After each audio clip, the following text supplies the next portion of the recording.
Hello, my name is Masha and I'm here today with another Not With Me. If you are new here, as I just said, my name is Masha. I make friendship bracelet videos, and my Not With Me videos are videos in which I knot a bracelet from start to finish and record the entire thing, speed it up, and talk over it. So today I am making a beautiful Celtic bracelet. I really love this pattern. I think it turned out gorgeous. I think you already saw it in the thumbnail. You also see it at the end, obviously, and as we're making it here now, but I absolutely love the pattern. It's been on my to-do list for forever, and I haven't gotten around to making it for whatever reason, but I finally have. Same with the strings, actually. The strings that I'm using here are by Anchor. I don't remember the number, but I'll put it on screen. I ordered those strings off of Etsy probably close to like 2 years ago, and I've never used, I think I might have used them once in like an alpha or something, but I barely ever used them, and yeah, it's just perfect combination. A pattern I've been wanting to make for a while, strings I've been wanting to use for a while. It's a perfect combination to create a bracelet, and I really do like how this turned out. I think I was thinking of where to use those strings for a really long time, because they're sort of like a pastel rainbow color, which rainbow strings are really hard to come by. For whatever reason, companies don't seem to like to make rainbow strings, which I think is absolutely ridiculous because that's the kind of strings everyone wants to buy, but I assume it's difficult to produce them, I guess. I should try making my own strings. You can dye strings. Like from white strings, you can dye strings with colors.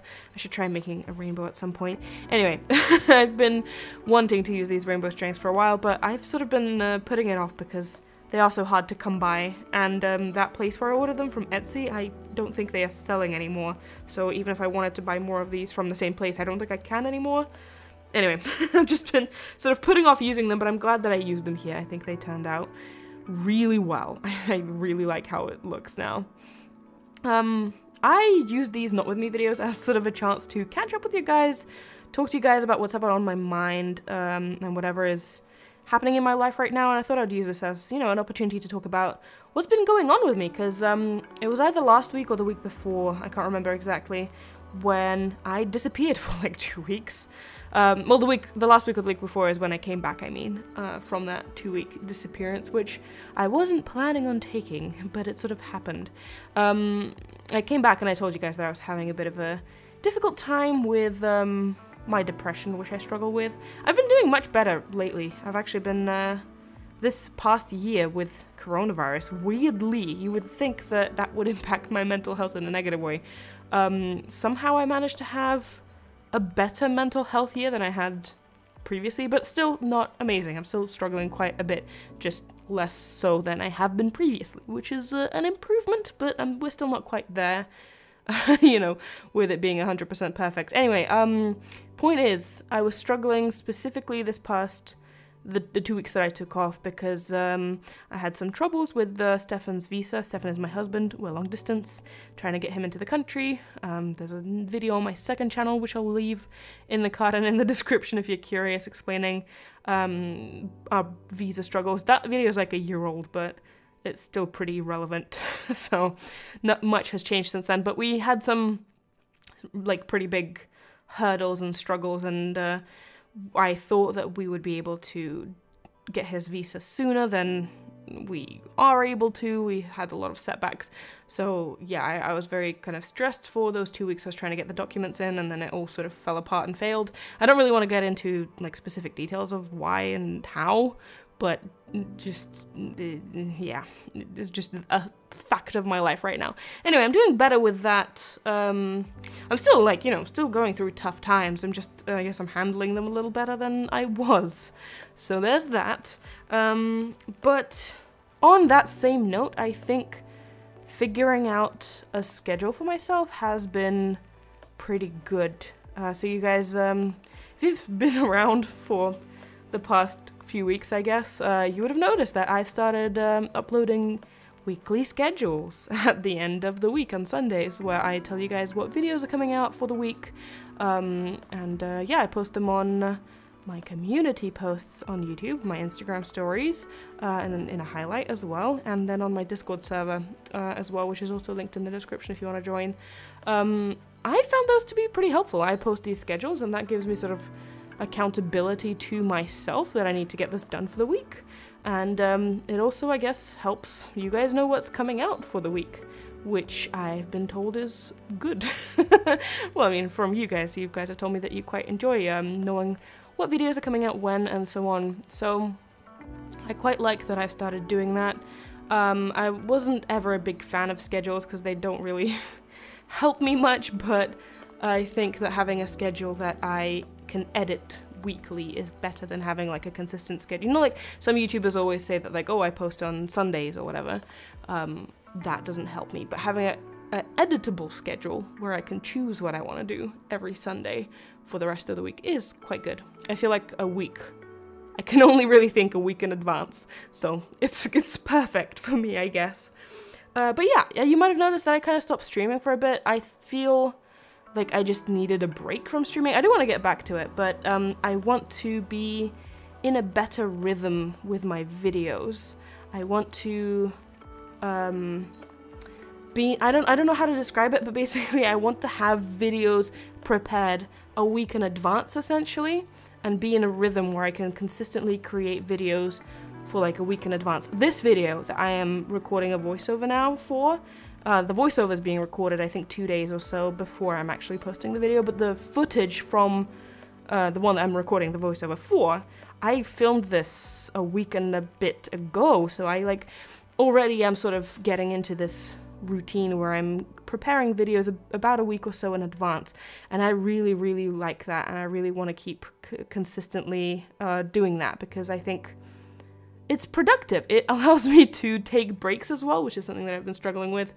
Weirdly, you would think that, you know, being a YouTuber and making my own schedule, I could decide when to have breaks and to just, you know, schedule breaks for myself whenever I feel like doing that. But it's actually kind of difficult because I am my own boss.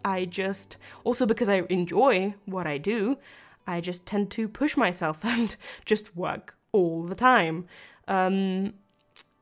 So what was I saying? I think I was saying that, yeah, having a consistent schedule and making things in advance actually allows me to have days off that I also schedule in for myself, and that's affected my mental health quite in a positive way as well, I think.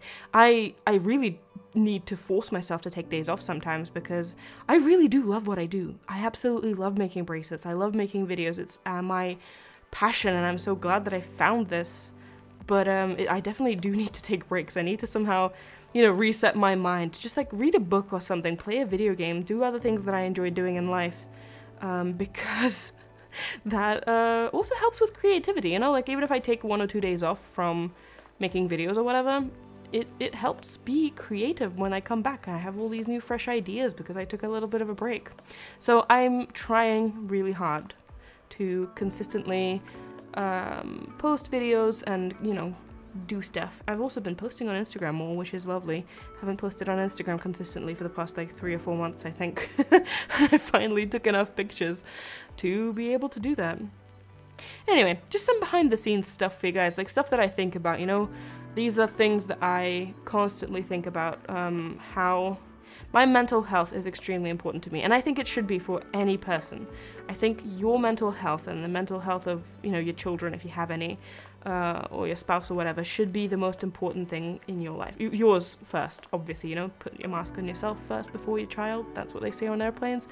Like the airbag mask thing. Not the airbag, the air mask. Oxygen mask, that's how you say it. Sorry, sometimes Russian words influence the way that I speak English. But yeah, basically what I'm trying to say is take care of yourself first, obviously, but also the mental health of the people around you should matter to you as well. With that, I'm sort of thinking about all the aspects of my life through the prism of how does this affect my mental health? And I'm really trying. I'm trying to be better. That's how I've been handling my depression and mental health struggles. I'm really, really trying to make myself better, and I have been better, so I guess it's been working. Anyway, this bracelet was really, really fun to make. I watched Grey's Anatomy the entire time I was making it, so now that I'm looking back on it, on like the footage of, well, I mean, you're seeing what I'm seeing, and it's just reminding me of the episodes that I was watching. I think I was on like season 2 1 or 2, probably. I think this is the time where I start. I'm on season 6 already. This is season 1 or 2. I watch a lot of TV shows while I'm knotting, and I've knotted a lot this week. So I'm on season 6 already. So, you know, there's that. But yeah, back to the sort of mental health talk and stuff. I haven't filmed it yet, but I'm making a video for my second channel. I'm filming it tomorrow, I think. My second channel is Masha Doesn't Knot, by the way. Very creative, I know. Much wow. It's always linked in the description. You should follow me on there if you feel like it, because I talk about whatever I feel like, and sometimes I play video games, and I might do another Sims 2 series, because people have been asking for it. Not a lot of people, because most people don't really care. That's not what you follow me for, but nevertheless, I'm thinking about doing that. Anyway, point being, I am probably going to make a video, I'm filming it tomorrow, about advice for new YouTubers, or like advice for amateur YouTubers, I guess. I don't really know what to title it, because it's not exactly for like new YouTubers, it's not for beginner YouTubers, it's for people who have already sort of found a bit of an audience, a bit of a following, who are trying to sort of consistently post, trying to make some kind of a career, or at least some kind of a, take it more seriously, basically. It's not for people who are just completely starting out. I have a lot of advice for people like that, and mental health and how YouTube affects your mental health is probably going to be a big part of that video. I've already made like bullet points for it, but I think that it's something that everyone should be thinking about, whatever job or whatever life situation you're in. I think you should really be taking your mental health seriously, but just purely because I have experience with YouTube and what it's like to, you know, be a YouTuber and treat this as a job, or, you know, just take it more seriously. I have a lot of things to say on the topic, I think, so I'll be making a video on that. But yeah, speaking about jobs and everything, I am looking for a job right now, which is a fun experience, to say the least, during, you know, COVID. I'm currently a full-time YouTuber, but it's not something that is sustainable for me. I'm, just to be brief and, you know, frank, to be completely honest, I am not earning enough right now from YouTube to be able to pay all my rent, my bills, and, you know, food. I'm not making enough to sustain myself, so I need a job. And also, I just kind of wanted a job anyway, you know. I want to see maybe there is something out there that I would enjoy doing, and maybe that is something that I could do in tandem with YouTube. But either way, I've started looking for jobs, and ooh, it's a stressful experience, to say the least, finding a job during COVID, especially as like a recent graduate, because I graduated in August of 2020. It's not fun, and I honestly, you know, if you are going through this right now, I feel for you. I am there. I am here, right there with you, and I feel for you. But yeah, that's not been fun. I've also just remembered, actually, I'd FaceTimed my cat while I was filming this video. I don't know why I remembered of it just now, but yeah. Oh, we're heading to the end. I didn't even notice this. Yeah. Oh my god, I need to wrap up. I didn't even look at the timeline. I really like this bracelet. I think it turned out amazingly. I think it looks really nice with the color changes. I love the strings. I think the color change of the strings is really, really beautiful. And I really do like how it turned out. I absolutely recommend making this bracelet if you are in the mood for making something like this. The pattern is linked in the description, as it always is. I also recommend getting your hands on these strings if you possibly can, because they are gorgeous and they are so fun to work with. But yeah, that's all I really wanted to say today. I hope you enjoyed today's video. Before I go, I want to give a special shout out to my patrons, and especially my top supporters, whose names are gonna appear on screen right now. Thank you guys so much for your support. I really appreciate it. If you also want to become a patron, there is a link in the description where you can sign up and get exclusive perks for your donations. Don't forget to follow me on my second channel, which is Masha Doesn't Knot, if you want to hang out with me and talk to me about, you know, whatever is on my mind that week, or play some games with me or whatever. I'm posting weekly on that channel, and it's a good time. The latest video I posted was me rediscovering Club Penguin, which is a game of my childhood after 15 years since I last played it. That was was a really fun video. I'm gonna leave that linked in the card and in the description as well for you guys to check out. But in any case, I hope you enjoyed today's video, and I will see you in the next one. Bye!